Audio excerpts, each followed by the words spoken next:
East Coast synthesis, Bob Moog taking simple waveforms and sculpting them with the magic of the low-pass filter. West Coast synthesis, Don Buchla out there in the West and the Californian tape lab using his circuits to make strange bleeps and bloops. Of course, like anything, East and West has become a myth.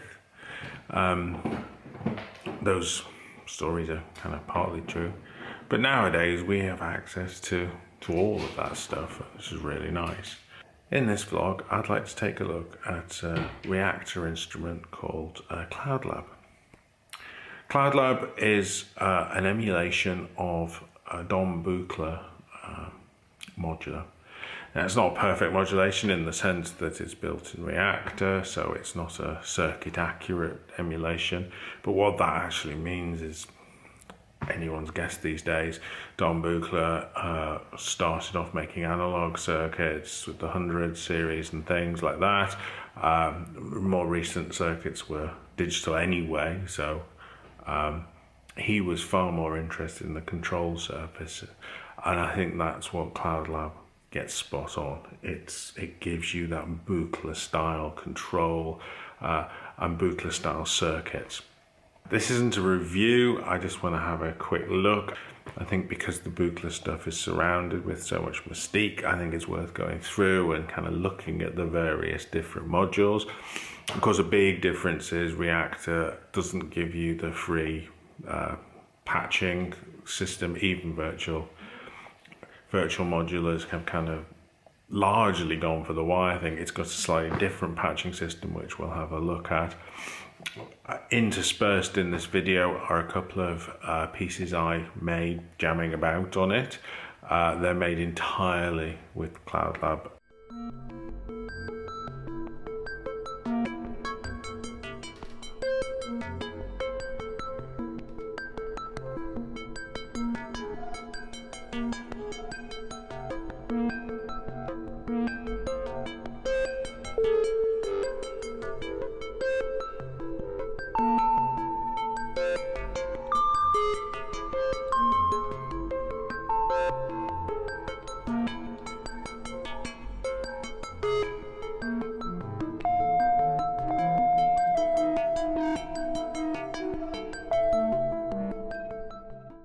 So this is cloudlab, and I just want to have a quick look through really how it all works, and just a basic introduction to it.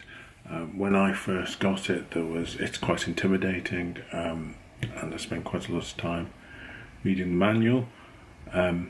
So really just want to give you a quick introduction to the features, what it does, and have a listen to some of the bits and pieces. Okay, so when we look at it, we've got a bunch of modules.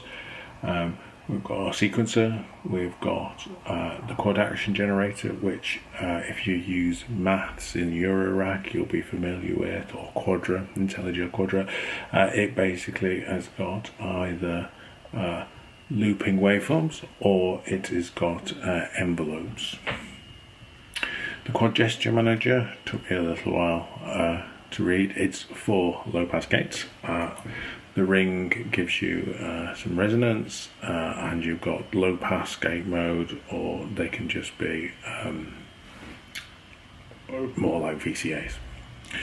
The output interface is your output mixer plus reverb. You've got 4 channels with quite a lot of control and 2 additional channels with a bit less. You've got an EQ. There's an envelope follower which I haven't really played with. Source of confusion is your randomness. We'll come on to that in a little bit.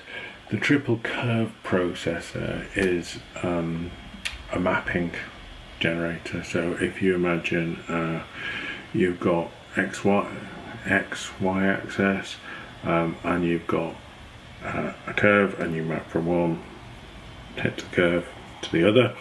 Well, this lets you have a line with a break in an E, basically, like you have in a compressor, and so obviously above a certain point you've got a slightly different mapping. I haven't really played with that a great deal. My synthesis skills don't really go that deep, where I'm going to use something like that. I suspect you can do some pretty fancy stuff with it, but we're not going to look at that today. The dual generator are two fairly straightforward oscillators. They've got FM, shape control. They can interact with each other, and then we've got these two, and I think these two are very typical of that kind of Buchla style of sound generator. The abnormal waveform generator has got some wavetable stuff built in. The convoluted one is more your typical complex oscillator with wave folding, symmetry, and that kind of thing. And the triple mutating filter we'll come to separately. It's not the kind of filter you're used to if you're into East Coast synthesis. It's also not the kind of filter you're used to if you're into anything, because it's got a built-in sequencer and it's got 3 channels, so that's kind of an interesting instrument. We'll have a quick play with that. Now, the thing you'll notice is that there's no patching. Because this is reactor, it needs a different patching technique. So all reactor instruments have got an A view and a B view. cloudlab uses the B view to do the patching. Now, as you can see, it's a little overwhelming to start with. I can tell you that with a bit of practice, and the 2 pieces that you can see me playing in this little video, you can actually get quite quick at this. It's not as fast as patching with your wires, but it's also not quite as overwhelming as you'd think.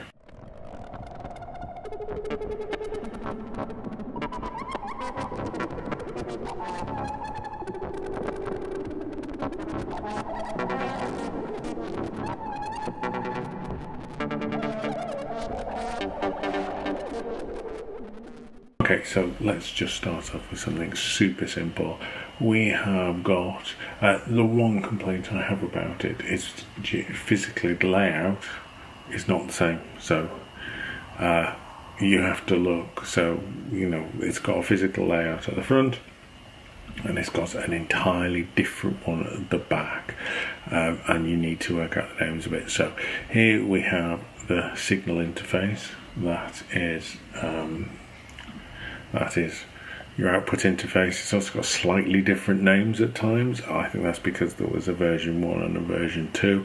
That's, there's a few quirks here. So there's your output interface, channel 1.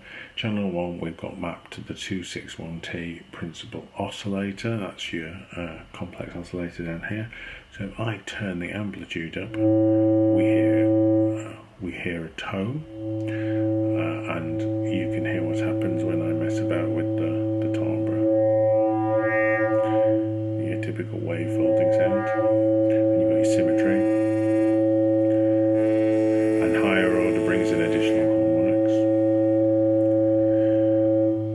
and you can use the second modulation oscillator. This is very typical complex oscillator stuff. So here we go, that's what modulating the timbre, and we can even do that at high frequency.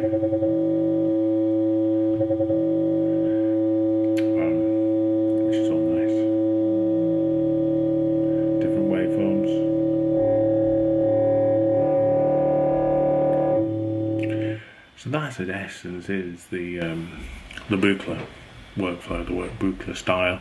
You have quite a complicated way of generating different sounds. We had quite a diversity of sounds there, and you modulate those in various different ways, rather than the kind of East Coast style where you take a sound like that and shove it through a filter and sculpt stuff away. So that's the convoluted waveform generator. Obviously there's quite a lot of power there. You can modulate lots of that stuff. So I don't know, let us use the quad action generator, or let's use the sequencer. So I keep wanting to press tab. I'm so used to the Ableton workflow where you flip between the 2 different views with the tab key. it would be lovely. I don't know if I don't really know Reactor well enough, to be honest. Reactor is one of those things I've used for years. I started off being all enthusiastic, build my own synthesizers. I'd come from the Nord Modular. It seemed, a great playground, but the reality is, it's quite a lot of work, and there's lots of nice pre-built synthesizers, and I mostly use it as a player for pre-built stuff now. So let's just attach the sequences. So we're in the 261, so we have to find the 261, and the 261 is here. So the obvious one is let's bring, so we have an option here.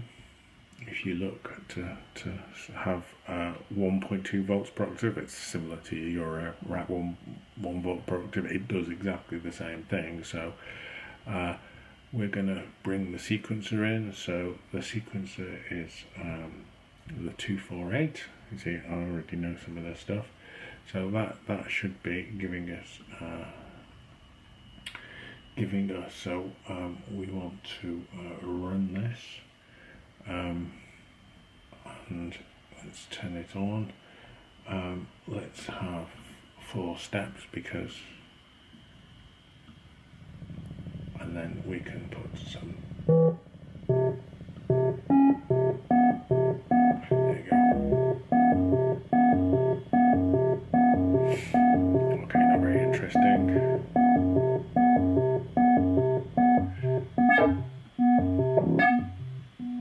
There we go.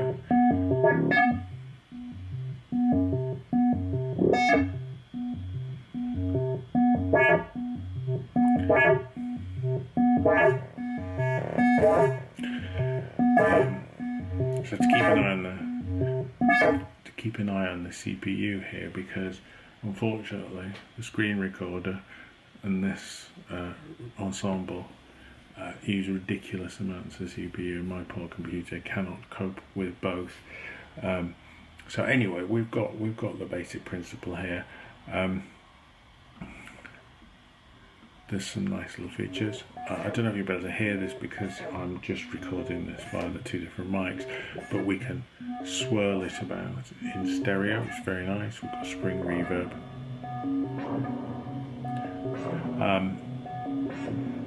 We could have put this through a low pass gate, so we've got a bit of envelope or something on it.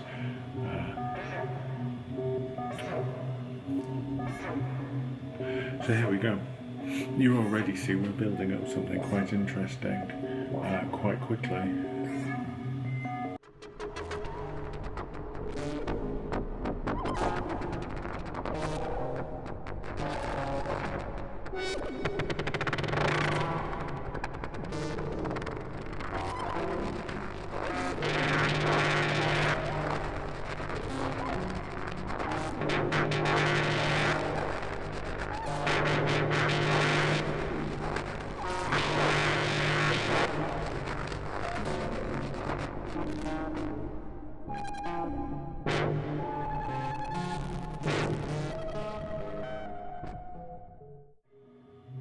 So here you have the basic idea of Buchla, where you have different modulators to apply to a different sound. Not necessarily worry too much about pitches. Let's do something, that's because that's a bit of a boring sequence, although even though there's a bit, we could use our random voltage on the reset. So we put the 266, so we find the sequencer reset for channel A, and the 266, 266? Yes, it is 266, and we've got A, CV out.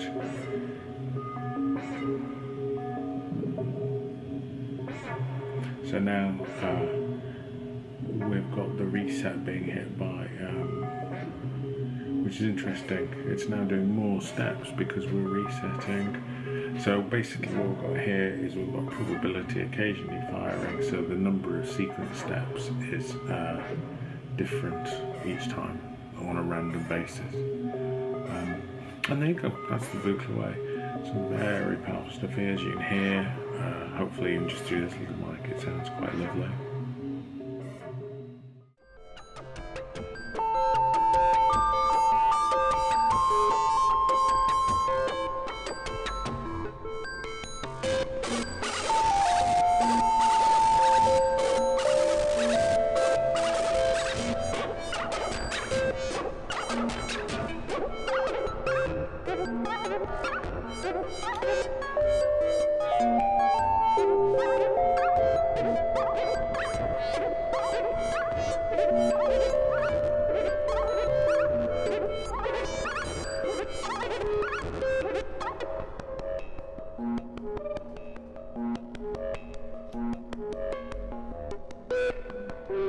So this is a lovely instrument. This really kind of embodies that Buchla aesthetic brilliantly, and you've got access without spending a ridiculous amount of money. And I'm sure a lot of us would buy Buchla stuff if we could even begin to afford it. It's an interesting rich sound. That's why I've got lots of make noise modules in my rack, because they are the closest you're going to get to that. It's a reasonable price point. The Buchla stuff is tens of thousands, or certainly thousands, where Eurorack is hundreds. But this is such a deep and complex instrument. Just this fixed cloudlab rack, he's done such a good job on it. The thing that's kind of a shame is this is software and it's Reactor. This is an instrument that you could literally dedicate your life to learning and playing and getting really interesting results with. Just making this bits and pieces for this video, the 2 bits that I've got interspersed. It's a really rich, powerful instrument. You can hear there's kind of Ortega style sounds going in one of them. You could spend months, years of your life learning to get powerful results out of this. And it does cross my mind, if I had the time, I'd certainly do. Alessandro Cortini kind of is a Buchla player. Has done several albums dedicated just to a single electronic instrument, and I think cloudlab really you could do that. Just using this single Reactor ensemble, you could generate a rich and varied album that would hold people's interests and have some amazing sounds in it. So yeah, cloudlab, really cool. And more than anything now, I'm looking forward to perhaps one day being able to afford some Buchla gear. It's interesting. They seem to be entering a new phase with original Buchla engineers, and I know Mark Doty's recently been hired by them, and he's posted a little bit about it. It's not quite clear what they're up to, whether it's just, I don't know. But I kind of am watching with interest, because this ensemble has really encouraged me that the Buchla stuff is something I really would like to play with, the proper thing. And the real issue, of course, with this ensemble is that it's not hands-on. You need to be able to turn knobs and dials with this kind of sound. The Buchla sound really is about manipulating the tone generation as you are playing, or a part you're playing it. You see in the video, I've got my Novation launch control wired up and mapped to various different knobs. That certainly gets you close. The patching is not fluid. The difference, even as I've gotten speed with it, the patching is slow compared to patching on my Eurorack, which I can just but no, beautiful, and yeah, really has inspired me to really want to get some Buchla hardware. Anyway, thank you for watching. I hope this has been of interest. And I'll put a link down below. I really encourage you, if you've got Reactor, it's well worth having a good play with this, and I hope I've kind of just given you a quick flavour of what's there. Maybe make it a little easy to start. I must admit I had to read the manual a good bit before I got to the point where I was making some sounds. So yes, please like and subscribe. This channel has got these vlogs on, and we also have I do kind of sit and play my gear and make pieces of music as the mood takes me. Currently you kind of get both on the channel. I'll see how that goes, whether to separate them or whether the mix is something that people don't seem to mind too much. Anyway, yeah, thank you very much. Hope you've enjoyed it.